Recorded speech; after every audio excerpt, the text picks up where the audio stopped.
Alright, hello, and welcome to Stasis Pod, the Transformers Rescue Bots podcast. I'm Rob. I'm Jen. And I'm David. And today we are looking at All Bots Great and Small. This is the... Oh shit, I forgot the intro. The One Piece is real! Sorry, Wait, that's what? I wanted to say as an intro. I kind of just came back from watching One Piece Red.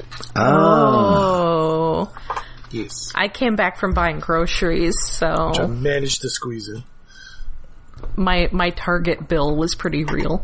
So this is the 13th episode of Season 3, and written by our old pal Marty Eisenberg.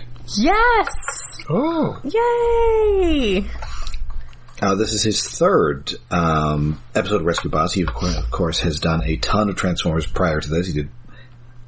He was one of the showrunners on Beast Machines. He was the sole showrunner on Transformers Animated. And then he also did several episodes for Transformers Prime. So I would like to point out that Pluto TV is continuing to have Prime and Beast Machines in their little, station ID clip things, but not actually showing either of them. Huh. But they do show animated. Okay. So yeah, and of course Eisenberg has a long, long history in animation. Started out, he did that Sam and Max cartoon. He did. Freelance Police. He's currently doing a Usagi Yojimbo show. Is he involved in that? He is. He's accredited on IMDb as additional development by. So he is doing something on it, clearly. Yeah. I believe that's going to be on Netflix. Yeah, his first writing credit is for the Little Shop of Horrors cartoon that nobody remembers. Wow. That doesn't exist. Wow, yeah. Speaking of Pluto TV, it also reminded me that there was a Teen Wolf cartoon that I had completely forgotten existed until they were showing it over Halloween. I wonder if they also dusted off the Little Shop of Horrors cartoon. Or the Karate Kid cartoon, where that wouldn't have been for Halloween. Oh yeah, for Halloween. It was. I picked up once they then transitioned to the Tales from the Crypt cartoon that this was a Halloween theme. Okay, in that case, you also got to get in there. Let's see, the Drac Pack, of course. Gravedale High. Oh man, yeah. Skeleton Warriors. Yeah, Skeleton Warriors. That weird 80s Flintstones cartoon where, the Flintstones were living next to the fake monsters. Oh, wow. Was that from the 80s? Maybe the 70s. They were at least running it in the late 80s because I saw it as a kid. Yeah, I think that was the 70s one that just kept going into the 80s because it was Hanna-Barbera. Yeah, I'm sorry, that was the Frankenstones. Oh my god, why? I regret looking it up because it's I swear you're making up Little Shop of Horrors. That isn't a real thing. But then I actually looked it up. It's oh no, I remember the shape of that little kid's floppy head. So I have seen it. And of course the totally inexplicable Attack of the Killer Tomatoes cartoons. Yes. Oh, yeah, that was actually better than it should have been. And Toxic Crusaders. Which, it's trauma, so it's not good, but there were some good puns. Man. Anyway, so this episode, All Bots Great and Small, first aired March 14th, 2015, and appropriate for that time of year because it is springtime, which is the top story on Huxley Prescott's live news report. Yay, where he's just, photobombing somebody's picnic. Just invading some people's picnic at the park. Yeah, you should turn off your TV, get outside, except not until I'm finished reporting. Take your TV outside. And then, of course, immediately there is a gigantic thunderstorm accompanied by a catastrophic mudslide. Yes, once again, Huxley Prescott is cursed. Which is appropriate since he's often slinging mud, that mud is now sliding at him. This mud will be your grave, Huxley Prescott. But thankfully the rescue bots are there. They've got the foam cannons. They've, they save everybody, Huxley Prescott included. They note that the rescue bots saved not only the day, but this reporter's giblets. Also his van. His poor van was getting whatever you call it. I guess it's not washed away if it's mud, but it's getting... And you have to say, because as we talked about on the show before, I'm 90% sure he lives in that van. Yeah! That's his home. Never seen him at a house? And then they have to him throw a... working and almost sleep. I think we've seen him sleeping in there. He and the picnickers are on top of the van, and they have to throw a net over them, and then Blade picks them up with the net, and it's a whole thing. It's a whole thing to rescue He lives in a van down by the river. He doesn't need a home. He's got a home. His home is wherever the news is happening. That's right. But also my home is also in the back of this van. Yeah. And so, it is, this was so impressive, and obviously the Burns' family, body of work is so impressive. They're being honored by the state. Yeah, the state of Maine, impressive. The Emergency Response Bureau, and they're actually going to be photographed for Emergency Response Illustrated, the Life Jacket edition. I bet that's a real thing. Well, maybe not the life jacket part. But we know about many fireman posters. Or calendars. Yeah, calendars. Well, yeah, I mean, clearly this is what Kade is envisioning. Yeah. He'll be photographed in a life jacket and nothing else. Oh, no. And he'll love it. Oh no. With an orange life jacket and his orange hair that will clash so badly. Ugh. As this is a children's show, I will eat the comment I was about to make about the possibility of hair. But sheets matching drapes? Same. I also decided not to make any comments along those lines. Also, I don't think that those calendars tend to be quite that explicit. No, he will have to wax. Anyway. It turns out the bots are being honored as well because Mayor Luskey has declared this Bot Appreciation Week. Yay! And of course, remember that most of the town, that the vast majority of the town does not know that the bots are actually sentient, so this is like Fire Truck Appreciation Week. I mean... Yeah, well, it turns out it's also Mayor Luskey being re-elected campaign week. This is in violation of a number of campaign finance laws. I mean, well, yes. On one hand, yes, it is just sort of like inanimate objects, but on the other hand, humans love to anthropomorphize things. This is true, and they are already shaped like people. Yes. Yes, it's like Mothman Week. Yes. Only we have more than just the statue. Yes. They walk. So, there's going to be, there's going to be robot races, there's going to be a bot dog eating contest. Oh, that was such a weird concept. And of course, they're getting the key to the city. Yeah, I mean, I assume that each rescue bot has like their own themed hot dog. So, like, heat waves will be like really spicy. Mm-hmm.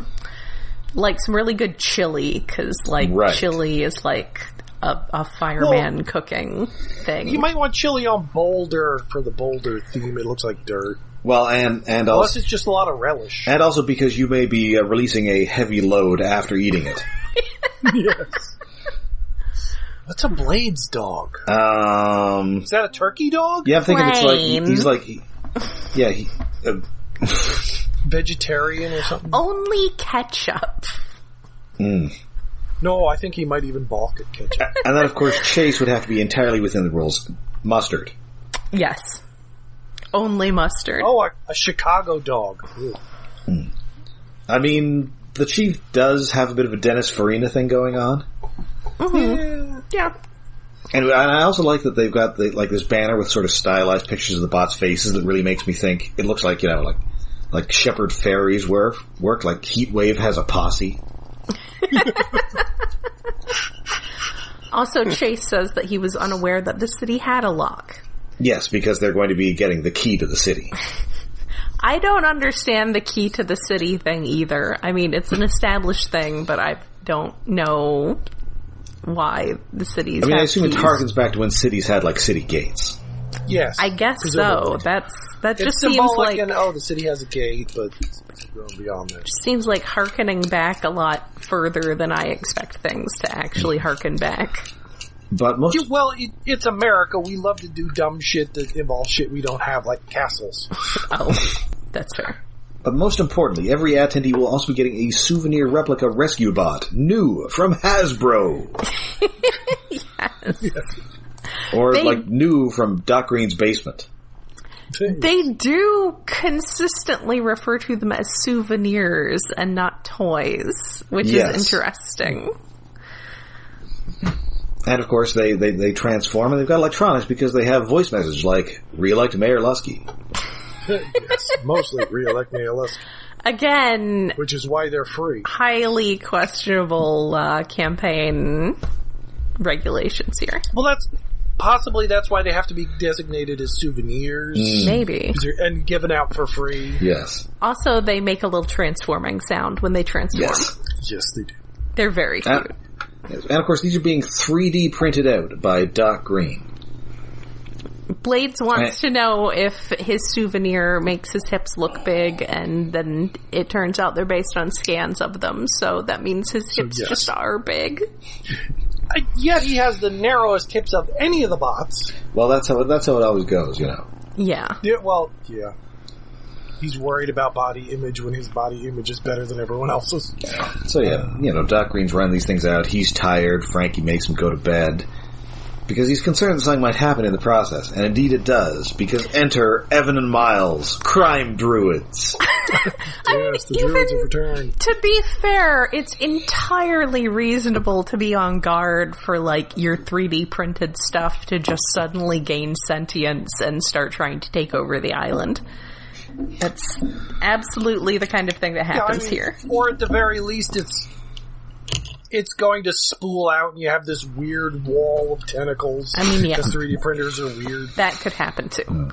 Even without it being a mad scientist laboratory. Even without the normal Doc Green nonsense. Yeah. So of course they put in some malicious programming into these bots. Cut to the next day. It's Bot Appreciation Week. I'm glad to see the druids again. Well, yes. The whole family has gone off the island. Well, yes. The family has to go. They are being photographed for emergency response illustrated, so they can't. So they have to take the boat, get back to the mainland, and then come back. Hopefully by the time of the key presentation ceremony. I have a note about. Someone makes they're making a reference Kade is asking, which is my best side, my left side or my right side? And then everyone in the family says his back side, which is does Kade have a nice ass, or did they not realize the implications of that statement? Maybe because it was very clearly a setup. It's Kade has a nice ass. I don't think they were thinking of things that way. No. Probably no. But that was the joke. Admittedly, Eisenberg's. And of course, the rescue bots attend this festival, but they have to just stand still. Despite Blades' itchy nose. Itches. How does his nose even itch?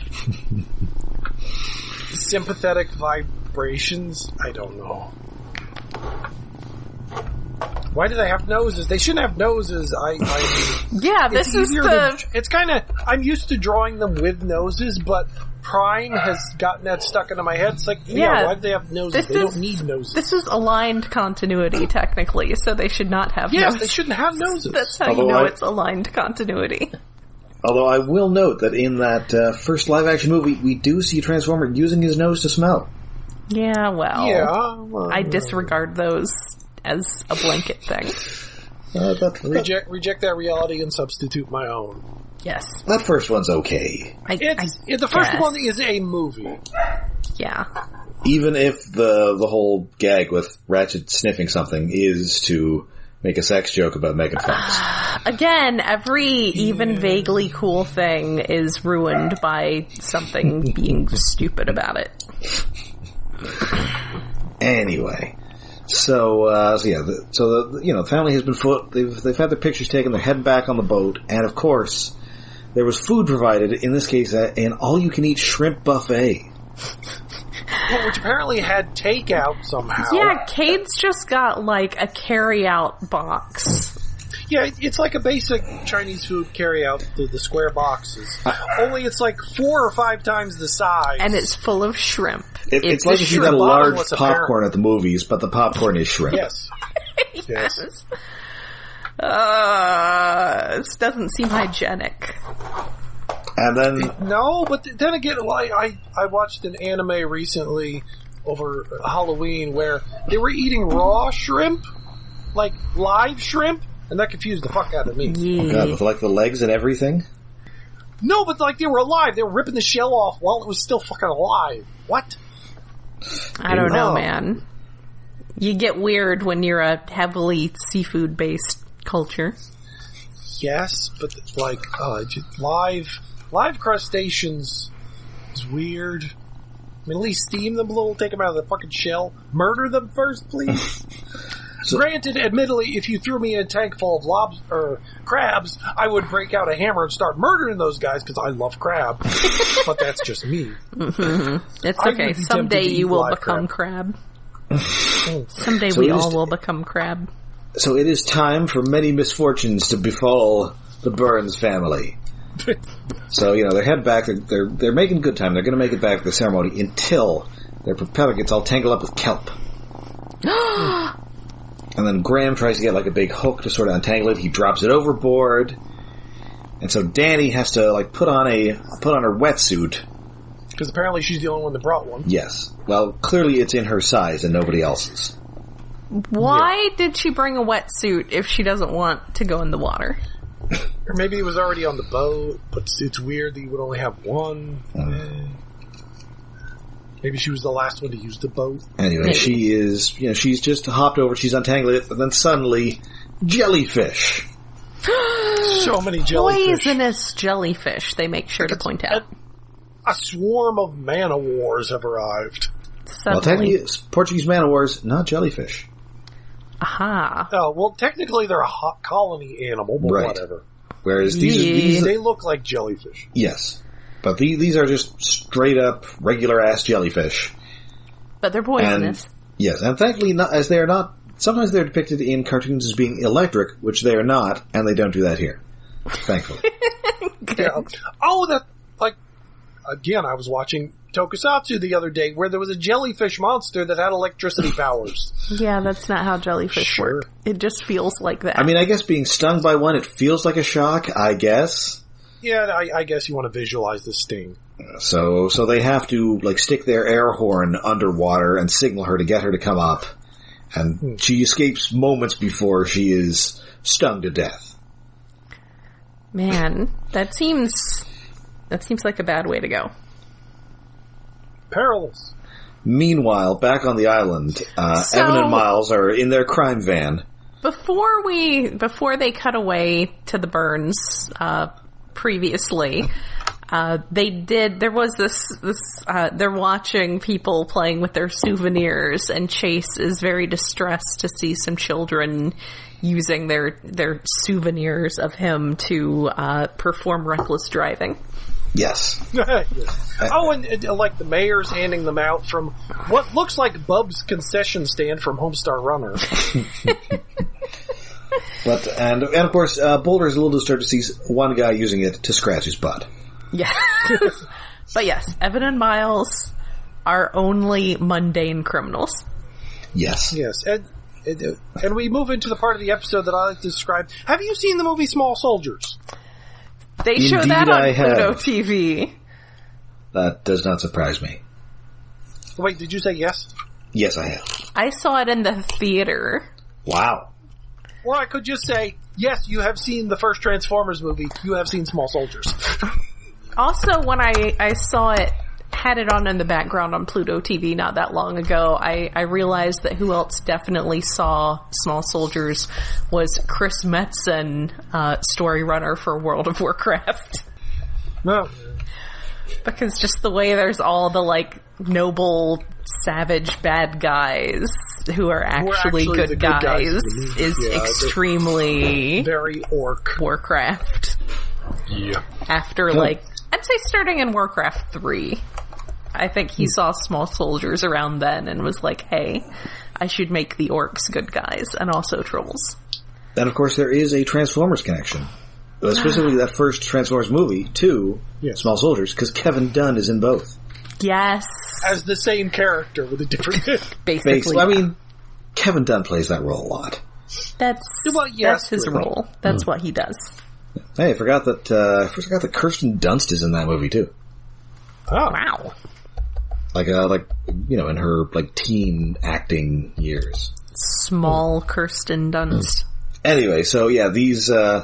just as Huxley Prescott asked for a mini boulder for his nephew, the reprogrammed action figures begin stealing everything. They steal the key to the city. They steal wallets. They steal cash. They steal Huxley Prescott's camera. They steal hot dogs. Tiny Chase doing crimes. Yes. Oh no! Seeing little evil cop car was adorable. And, the mayor is trying to tell the bots what to do, and of course the bots, they can't break kayfabe here. Well, also he every sentence he changes his direction. It's like, get the key back. No, stop the people from running around. No, go. It's like counterproductive things. It's like, just shut up, dude. And of course they also steal the mayor's toupee. Yes. Well, of course. Tiny blades. You get a tiny blades first using a hook to snag Huxley Prescott's camera drone, and then uses his hook to, possibly a different one, uses his hook to snag the mayor's toupee. He's doing crimes. Tiny blades doing crimes. Yeah. And then all of a sudden, everything's on fire. Well, because fire is a recurring thing. I mean, this is a show with a firehouse. There's a fire truck. The fire, the untamed element, oldest demands mysteries, giver of warrant, destroyer of force. Right now, this building is on fire. Well, this little kiosk is on fire. Oh, and now I want a sequel to this episode where, like, the mini rescue bots, you get, like an electric rescue bot, and like a bat rescue bot, and like a smart mini rescue bot. Oh, we want what you want, Huxley Prescott. Civilization. Yes. Oh, that would be a great Dr. Morocco episode. Well, like, somehow he finds these little bots and gives them AI and they go rogue. And also, of course, nobody has any idea who could possibly be behind this. Why could it be the only two criminals on the island? I mean, the only two mundane criminals. The only two non-super criminals. Well, yes, Morocco, it would be something bigger, but Morocco escaped the last time we saw him, right? Yeah, so he's on the loose, but also this is below him. Yeah, this is very small scale. Yeah. He doesn't need to rob a hot dog vendor. Yes, and this doesn't seem as organized as if a murderous AI from an island of trash would be doing this. Admittedly, that was left over in the EMP field, I think. So also, meanwhile, at one point, Heatwave is, they're like, Heatwave does almost like, he's like, that's it, we're not hiding anymore, we're just gonna do it. And I think Chase talks him out of it. The others talk him out of it. But then at one point, he's, doing firefighting stuff, and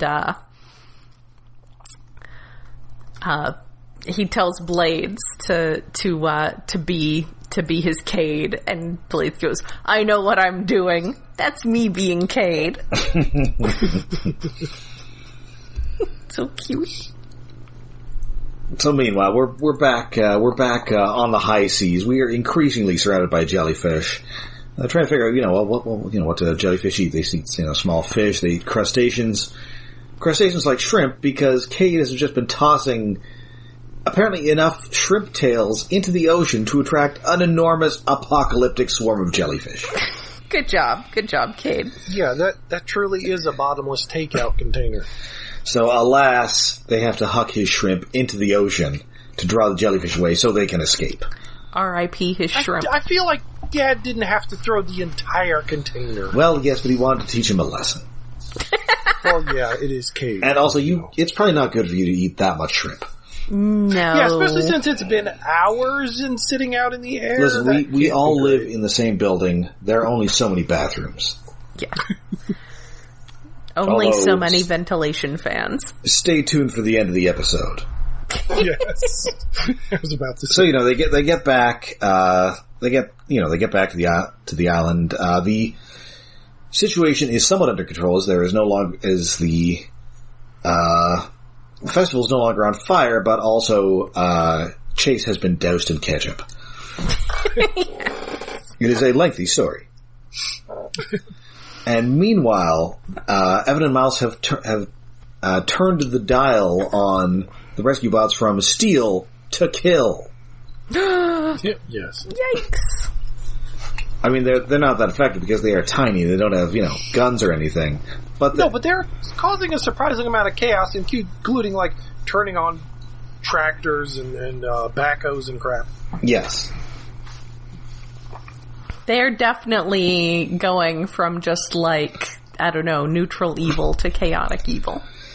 And indeed, they have peeled off to the local bank, where they are now attempting to break into the vault. Also, okay, so when the Burns family gets back, Doc Green comes up. Did anyone else catch this? I don't think I did. When Doc Green pulls up to fill them in on the situation, he declares that it's a Lilliputian revolution. Oh, yes. Oh, yeah, that was a good line. I almost wrote that one down.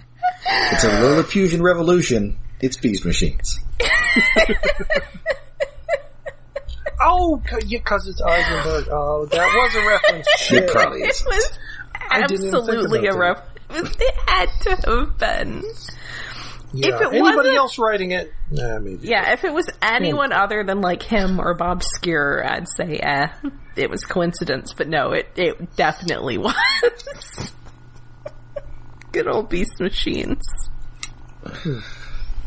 So they are able to trash these mini bots, and they locate Evan and Myles, who are, one of them is drinking, they're drinking cans of some sort of beverage. One has an apple on it. One has what I believe is a tomato. Yeah, he's just drinking tomato juice from the can, which, I mean, that's a thing that they sell. I don't know if they sell canned apple juice. Maybe they do. I think I have seen, or it could be pomegranates. They kind of look like tomatoes, don't they? One is... Or I think persimmons. There's some fruit that looks He's just tomato. drinking a V8. He's just sitting there drinking a V8 Probably. with a straw from a can. Like a very normal person. So, they drop the remote. Kade shuts down Also, they have a great van. They do. Yeah, It is a crime van. So, they try, Blade snags their van, they get arrested, and Doc Green has, turned the dial from evil back to good. Well, it turns the dial to turn off. Yes. Go to sleep. So, they straight into the festival. Bot Appreciation Week continues as planned. They get the key to the city. And, of course, that means it is now time for the pièce de résistance, the all-you-can-eat shrimp buffet. Yes. Yay! Complete with an ice sculpture of Mayor Luskey's head, which does not include his hairpiece. Oh. Oh yeah. Someone some of the was blades, feeling cheeky. some of the Blades' toys do airdrop Luskey's toupee back on. Yes, they set them to return all which they have stolen. Yeah. Which included a little Chase handing over money he'd stolen. Yes. Which was adorable. Oh god! I mean, between the all-you-can-eat shrimp buffet and the bot dog eating contest, they're going to need to do that episode. They're going to need to do a repeat of Bot-tastic Voyage from a couple episodes ago, except they're just going to need to evacuate Kade's colon. Yes. Poor Kade. Also, one of the little blades souvenirs lands on his shoulder in helicopter mode, and it's very cute, and he likes it. Yeah. Yes. Yeah, like he has a little pet. Like, those guys should be around more. They probably won't appear till a sequel episode happens. Oh, I forgot we also get a brief appearance of the Griffin Rock anthem. Yes. Oh, yeah, which...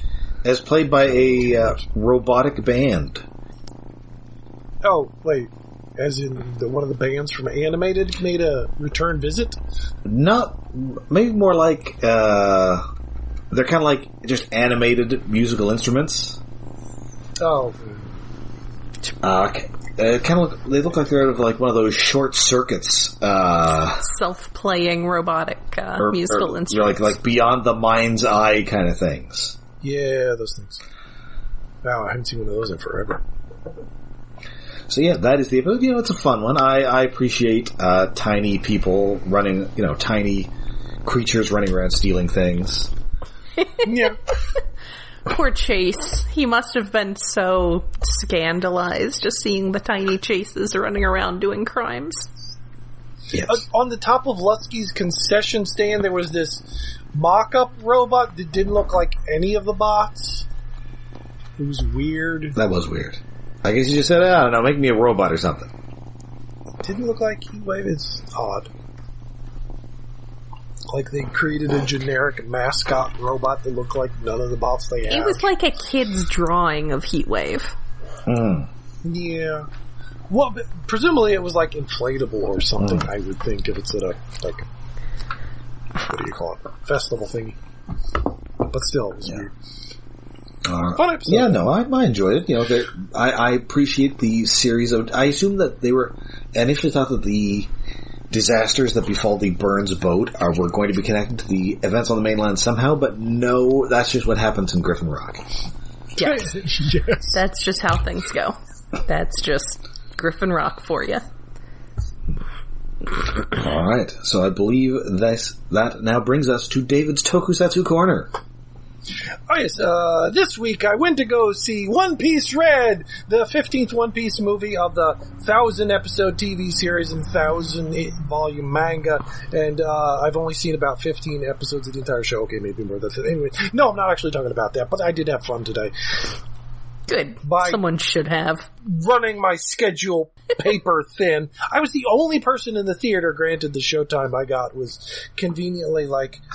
right after school would have let out, so children wouldn't have been there. But it's also near is it a junior college or something? Are kids going to go see the One Piece movie? I mean, teenagers maybe. Yeah, possibly. I would figure, well, maybe not around here, because they didn't used to do anime showings around here, but, oh no, the last Dragon Ball movie I saw in the theater, and that had a decent crowd. Today, I might have just lucked out at a decent time, or everybody else was going to see the sub. I went to see the dub because it was the time I could get. Oh, I was kind of curious how they did that.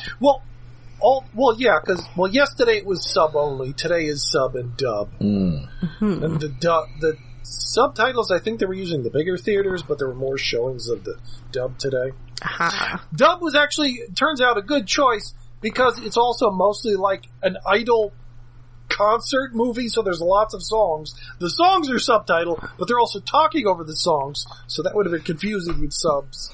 Anyway, it was fun. It made me cry, as One Piece should. But that's not what I'm talking about. It's like Macross. Yes. What is it? Anyway. This week on 1, 2, 3, 4, 5 man Orphaned Galaxy Egg. Ooh, eggs. Yes, eggs are a lot in this episode. It starts with a green egg floating in space, coming towards Earth, crying for its mommy and daddy. Aww. Cut to on Earth, the mushroom monster is unleashing the new monster of the week, which what is it called? Condor Ryugen. And look in our text chat. The design of it is almost exactly like Zeromus, the boss from Final Fantasy IV. Like, annoyingly so. It's like, wait, which one came first? I didn't actually look up because I couldn't be bothered, but it looks so much like the same design. It's creepy. Anyway, turns out that monster turns babies into eggs. Like, not eggs, like 2 to 3 foot tall eggs. Mm-hmm. So, they turn a bunch of babies into eggs, and then they steal the eggs, so they're kidnapping babies, and there's lots of distressed mothers. The Rangers show up, and they're all like, wait, what? What's going on? But then the twins figure this out. It's like, oh, we have an idea how to solve this problem because we can read each other's minds. Wait, what? Twins read minds? That old cliched thing? Which really doesn't have anything to do with their plan, because their plan turns out to be it's a male and a female. It's black and yellow. Black and yellow. The Rangers, yellow is dressed as a mom, pushing around a little baby cart, and black is in the cart, dressed up as a baby. And their plot is not to, have him be captured and then follow him because there you have twin psychic things. It's no, when the monsters attack, just attack them back. Oh, what's that have to do with the twins reading each other's minds? Why did you guys even bring that up? Just because reasons. Anyway, they're attacking the monster of the week and the mushroom guy, and then the space egg shows up and thinks the condor and the mushroom are his parents, and he's shooting lasers out of his eyes because, like, his little shell pops up like he's what was it, Sheldon from Green Acres? Or no, what was the Garfield? U.S. Acres. U.S. Acres. Green Acres. It's a Green Acres reference. U.S. Acres. Like, there's a little egg, sort of like that, and he's shooting lasers out of his eyes. Well, I guess Sheldon didn't have his eyes exposed; it was just his feet. Anyway, I think the monsters are its parents, so he's shooting the Rangers. The monsters, they just bugger off. He's like, whatever, we captured some babies, we got shit to do. And then the Rangers trying to console this egg that's like, but I'm trying to find my parents. They're on this planet somewhere, I'm sure. I could sense their minds. Like, whatever, baby egg. The Rangers are trying to be helpful. The baby egg's like, fuck you guys, I'm gonna go find my parents. It's like, wait, that baby egg thought the monsters were his parents. If we follow the baby egg, that may take us to the bad guys who have kidnapped children. Let's follow that egg. And yes, it does in fact lead them to a cave where the bad guys have gotten together. They have, like, bad guy scientists monitoring the eggs and things. But their generic foot soldier mooks are sitting on nests holding the eggs to keep them warm. Because the plan is, this condor monster that looks like Zero must, like, in the process of turning these babies into eggs, if you hatch them, they'll hatch into condor men. Sure. They're gonna have an army of condor man. Condor man. Just flying around like assholes. Sure. Anyway, the eggy comes in and the Rangers fall and the egg's like shooting lasers and like throwing a hissy fit because, like, one of you's got to be my parents, and then it hops from like their bad guy general to generals, and then hops in one alien scientist who cradles it. It's like, wait, is that actually its mother? But then that doesn't go anywhere. And it seems, I guess, the red herring that the baby does think one of the bad guys is its mom, but clearly it's not, I guess. Unless that was a reference. Maybe late episodes in the future we're going to come back to that one scientist and the egg will hatch or whatever the fuck. Anyway. Sure. In the chaos, all of the babies that have been turned to eggs escape by bouncing out of the cave and down a hill. Bouncing baby eggs, running away. It's weird. Oh, I love this show. It's stupid. It's not as good as last week's with the Get Everyone Drunk. Or was it 2 weeks ago? Not as good as that, but this show does some stupid plans, and it's fun. Getting everyone drunk was a little weird. Yes. The baby eggs have run away to the rock quarry because the cave was next to the rock quarry. That's a lot more sense than rock quarry next to city they were fighting in like usual. Anyway, the Rangers morph. They fight the condor. It's mostly black and yellow taking the lead because it's a twins episode. They beat up the monster. Monster grows big. Giant robot comes out. They beat it. Yay, happy. It's a fine episode. Oh, and then the baby egg goes into space. Oh!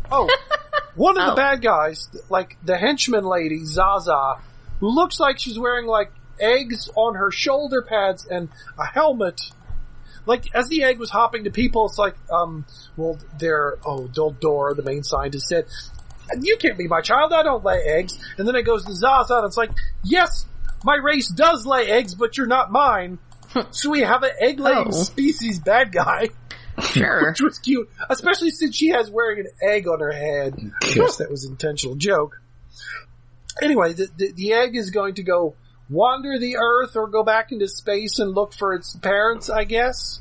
Sure. Like, I don't understand why the Rangers aren't taking care of this egg more. It's like, no, it feels like it should be, no, we'll raise you until you hatch and can find your parents. It was like, the Rangers like, yeah, sure, little unhatched egg, go out and live your life. Look, the egg is not their problem.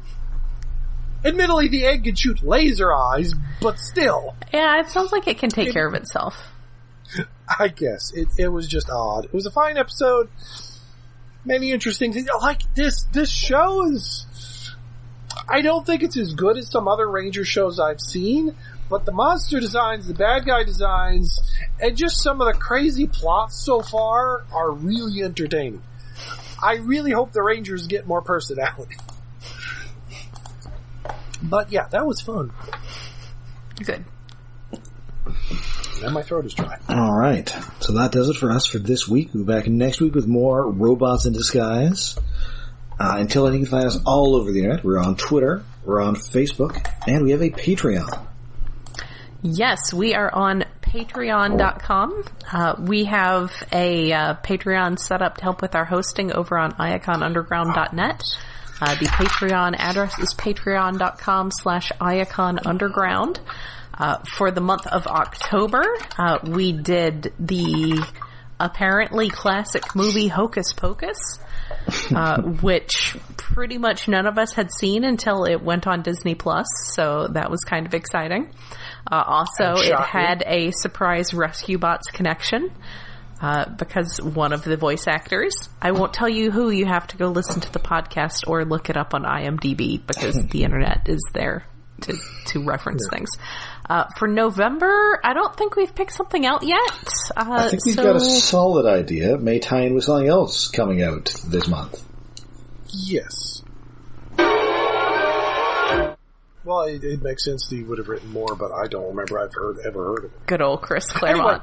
Anyway. That's all getting cut out. Yes. All right. So until next time, when we get stuck in a time loop with Time After Time, I'm Rob. I'm Jen. And I will be waiting time after time.